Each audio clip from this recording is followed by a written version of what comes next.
Ooh, forget how bright this light is now to my face. Hey everyone, Honest Chewy here, and I'm back again, now showing my face, because I'm going to be doing a review of Spider-Man No Way Home, and this is going to be a non-spoiler review, so don't worry, I'm not going to go out over any spoilers. I'm not going to say anything that's going to affect what you've seen in the trailer already. If you've watched the trailer, that's what I'm going to go over. I might right at the end of the video, depending on what I get into, might at the end of the video give a little warning if I was to if I think it's a spoiler. But for me, if I knew this going in to watch it, which I already did know going in and watching it, it's not a spoiler. I'm just going to delve into that a bit more. And right now, I apologise if you can hear some drilling going on. I don't know what's going on in a house down the end of my street. I think they're getting, I don't know, they're getting an extension done or something. Woke me up this morning. Woke me out my beauty sleep. I was flat out and I woke up to that. So, yeah, so let's just get into this video really.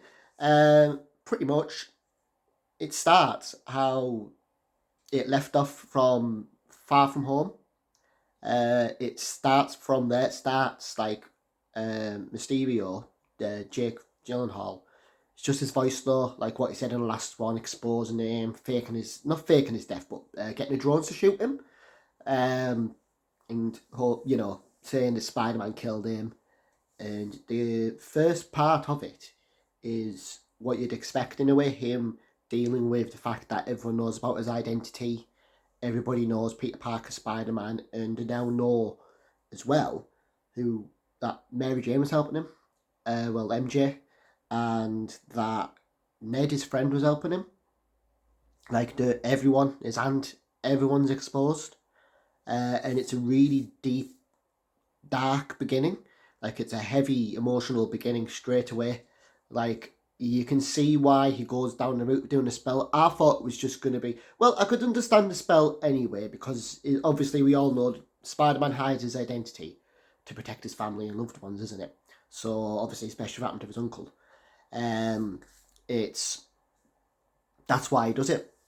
He doesn't want anyone knowing his identity. Unlike Iron Man, who shows it, which was like the first one he did was like the opposite, wasn't it? Iron Man showed his identity straight away because he's like a billionaire, whereas Spider Man's just this guy, and it's like he does a certain bit in this movie. He says he's got like all his powers, but he's still broke.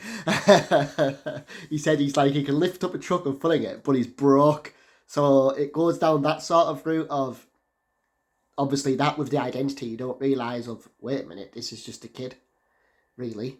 Like don't get me wrong, he's more than just a kid, but he is like just Spider Boy at the moment in time, especially at the beginning of the movie. And pretty much we all know from the trailer, he goes and sees Doctor Strange and says pretty much what you see in the trailer. Just reverse it, do it so no one knows who like nobody knows Spider-Man's Peter Parker, and they know about him, but they don't know he's Peter Parker. And he's doing the spell. It's pretty much like in the clip that you see in the trailer. Um, it's pretty much he starts chiming in. Oh wait a minute. I want MJ to know who I am.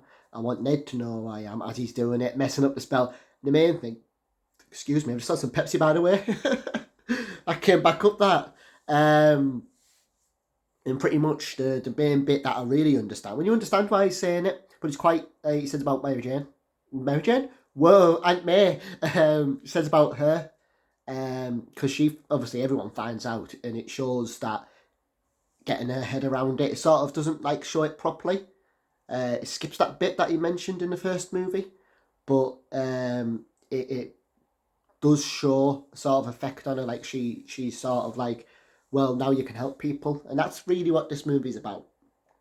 This movie is the closest thing so far, apart from the Homecoming.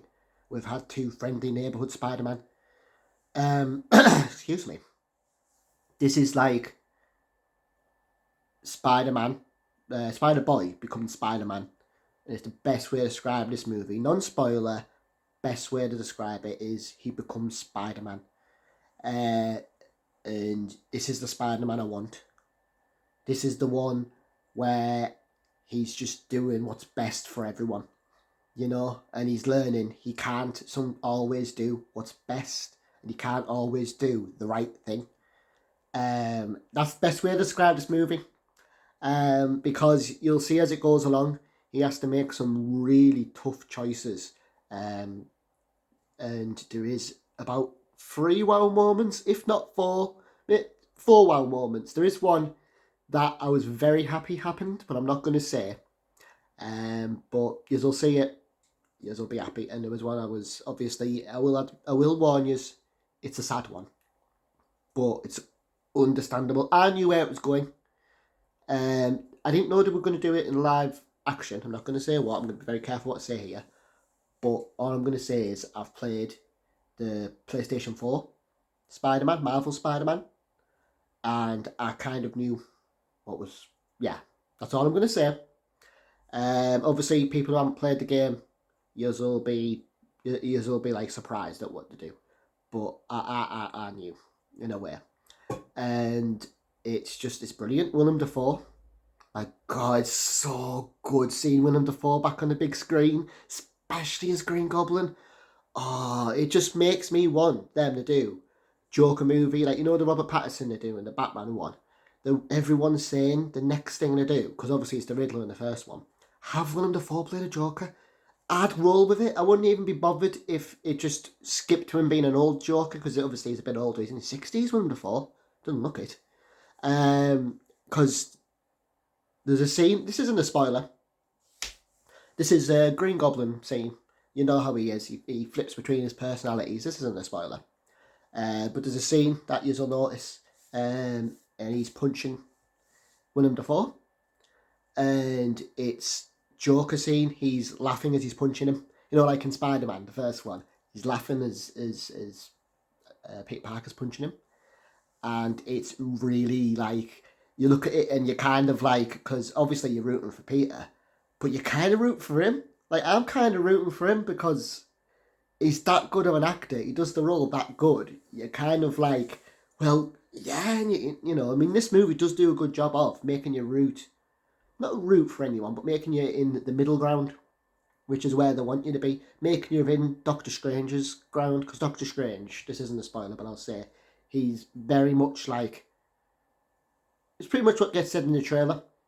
So this what happens is, this isn't a spoiler, the best way of me saying it without spoiling it is, we all know the outcome of each villain that gets brought back.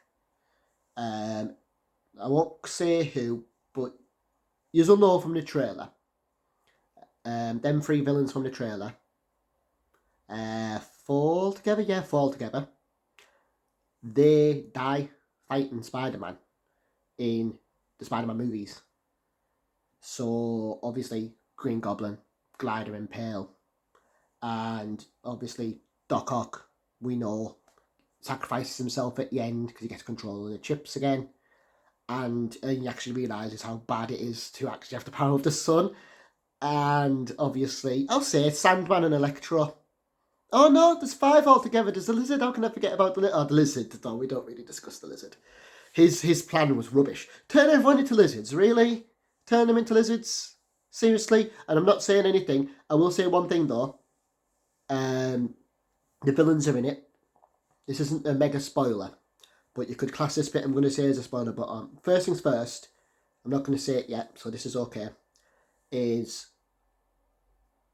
like the villains, you feel for them, and you understand Tom Holland's bit of, right, his Aunt May says help them. Like, Doctor Strange is like, no, what's done must be done.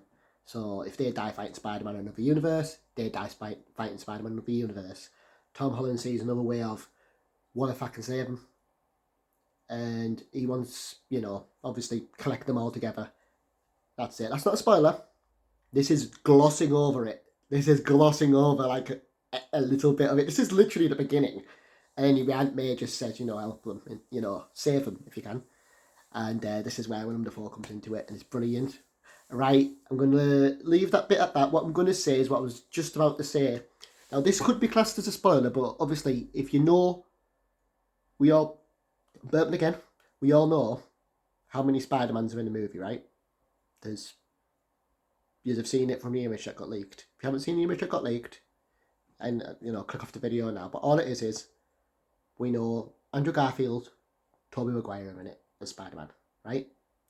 One reason why I want to just mention at the minute, and one reason why I want to mention particular Andrew Garfield. Only reason why I want to really even bring it up is because he, and this is going to sound cheesy and I say it in the movie, but he is amazing as Spider-Man. Don't get me wrong, I love Tom Holland's. I didn't mind Tobey Maguire's, but when I watch it now, it's not quite Spider-Man to me. Spider-Man is, like, the character is Andrew Garfield's. How much he puts into it. Like, say what you want about the Amazing Spider-Man movies, we all know they're a bit hit and miss. But the acting from, like, I've gone completely blank. Andrew Garfield, why did I go blind? Did you call him Tobey Maguire then? Andrew Garfield is, like, phenomenal. And you see it in this movie, you see it shine. Like, how much I really want another Amazing Spider-Man. Like, I was gutted that I felt bad for him really, and the cast. Yeah, it was terrible writing. Don't get me wrong. The Amazing Spider-Man 2, terrible writing. Let's do Spider-Gwen, or we'll kill Gwen off. Okay, so we weren't just doing Spider-Gwen. No, we're going to do Sinister Six now. Okay, right. We'll shoehorn in, the Green Goblin bit that everyone doesn't like. Yeah. One thing I will say: there's only one Green Goblin. And it's only one Green Goblin. Thank God, there's no, But yes, it's really good. And like I say, it makes me realise how much I want another Amazing Spider-Man. I want them to, to do their own version of it. Just do more with Andrew Garfield in particular. Tobey Maguire seemed like he was there, but Andrew Garfield was there, like beyond. And yeah, the emotional scenes in the movie. It hits. My God, when it hits though. It's like it sort of doesn't hold back. This is a dark one. Like, this is how I kind of like it. Not as emotional, but a bit more grittier, a bit more at stake, which is what needed to happen in Endgame. Endgame needed to be this type of theme. Infinity War got it right, but Endgame needed to be the theme that this Spider-Man is. And not as light-hearted, not as fan-servicey. This has a few moments in it, but not like I thought it was going to be. Put it this way, each villain has a storyline, and there's a reason why they do what they do. Right, that's it. That's my review of it. That is a non-spoiler review, and I'm impressed with myself that I haven't actually dropped any spoilers. So I'm going to end the video now. Thank you for watching. Enjoy, leave a like, feel free to subscribe, all that. And I'll see you in the next one. And it's Hughie going out. Bye! And watch Spider-Man No Way Home. It's awesome. Ha ha ha!